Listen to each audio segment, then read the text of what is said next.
ఒక్క క్షణం ఆలోచించకుండా, కొన్ని రోజులు నిద్రపోకుండా ఎవరి కోసం కష్టపడుతున్నారు? ఎవరి కోసం వాళ్ళ ప్రాణాలు పోతే పోని అనుకుంటున్నారు? మన కోసం. మన కోసం అంటే ఈ తల్లి కోసం, భరతమాత కోసం. మరి బైబిల్ నుంచి వాళ్ళ ప్రాణాలను సైతం వాళ్ళు పోతే పోని అనుకుంటున్నటువంటి సైనికులు అట్లు అక్కడ ఉంటే, ఇక్కడ మనం ఏం చేయాలి? ఏం చేయాలి? మనం కూడా మనకు చేతనైనంత దేశం కోసం చేయాలి. ఎందుకంటే మన కోసం ఒకళ్ళు ప్రాణాలు ఇస్తున్నారు, అక్కడ లక్షల మంది చచ్చిపోతున్నారు. వాళ్ళు చచ్చిపోతుంటే పోతే పోని అనుకుంటున్నామా మనం? మన తల్లి కోసం కదా వాళ్ళు చచ్చేది, మన కోసం కదా వాళ్ళు పోతున్నది. మరి మనం ఆలోచించాలి కదా వాళ్ళ గురించి. వాళ్ళ గురించి ఆలోచించాలంటే వాళ్ళకేదో మనం నగలు ఇయ్యర్రి, మాకు గిఫ్ట్లు ఇయ్యరు అని అడగరు వాళ్ళు. మేము ఇక్కడ నుంచి చూసుకుంటున్నాం, మీరు లోపల మంచిగా ఉండుర్రి అంటున్నారు. కానీ మనం మంచిగా ఉంటున్నామా? ఉండాలి. సమాజం నుంచి మనుషులకు భయం లేకుండా భద్రంగా ఉండేటట్టు ఈ సమాజాన్ని మనం తయారు చేయాలి. చేద్దామా? చేస్తారా?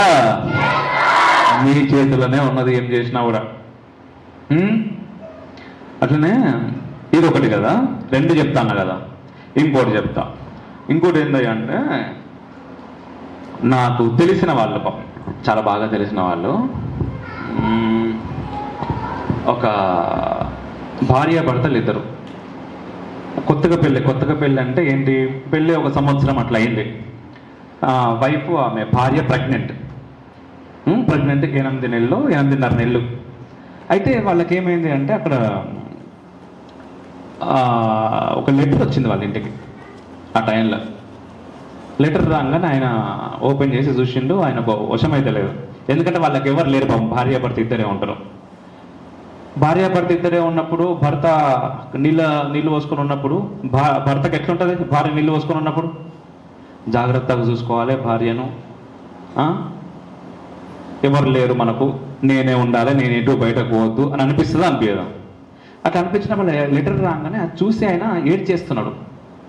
ఏమైంది అని చెప్పేసి ఆమె వచ్చి అడిగితే ఏం లేదు, అక్కడ ఏదో యుద్ధం వచ్చేటట్టున్నదట, నన్ను అర్జెంటుగా రమ్మన్నారు అంటే. ఈయన సైనికుడు పాపం, అర్జెంటుగా రమ్మన్నారు, పోవన్నా పోవద్దా అర్థమైతే లేదు, నాకు బాధ అవుతున్నది అంటే, ఆమె లేదు నీ అవసరం ఇక్కడ కంటే అక్కడనే ఉన్నది అని మెల్లగా పంపిస్తుంది.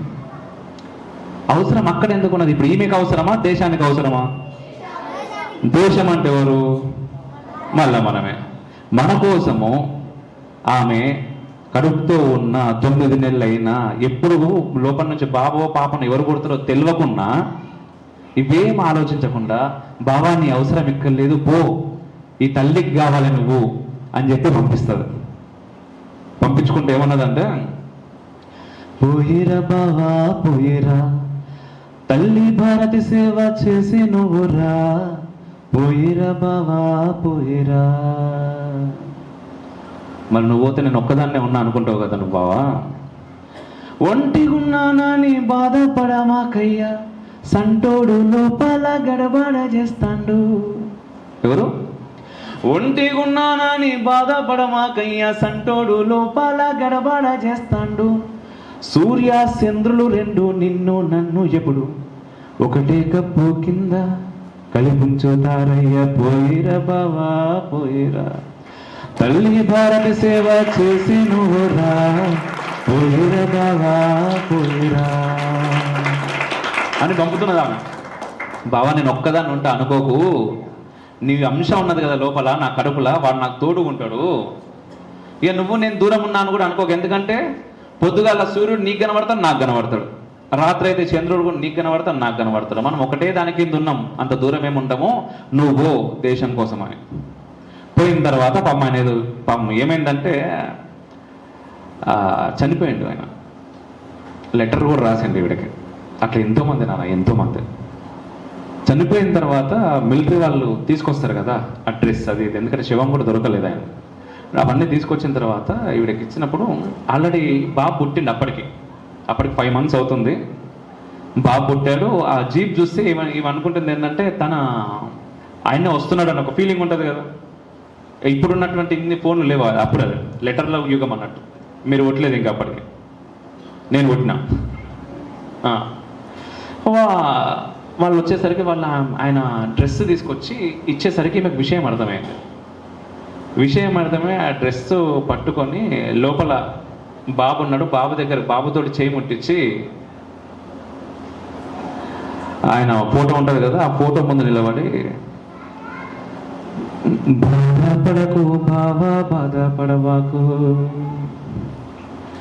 తల్లి సేవకుని అంశను పంపిస్తాను, బాధపడకు బావా బాధపడమాకు. అంటే నీ కొడుకున్నాడు, నువ్వు బాధపడుతున్నావు, ఈ తల్లి సేవకు నువ్వు చచ్చిపోయినా నేను ఇంకా నా తల్లికి నేను సేవ చేయలేకపోతున్నా అని బాధపడకు బావా, నువ్వు కొడుకును కన్నావు, నీ కొడుకున్నాడు, నేను నేను నీ భార్యని, భయపడకుండా నీ బిడ్డను ఒక వీరునిగా తయారు చేసి మళ్ళీ ఆర్మీకి పంపుతా, ఈ తల్లి సేవకు పంపుతా అని.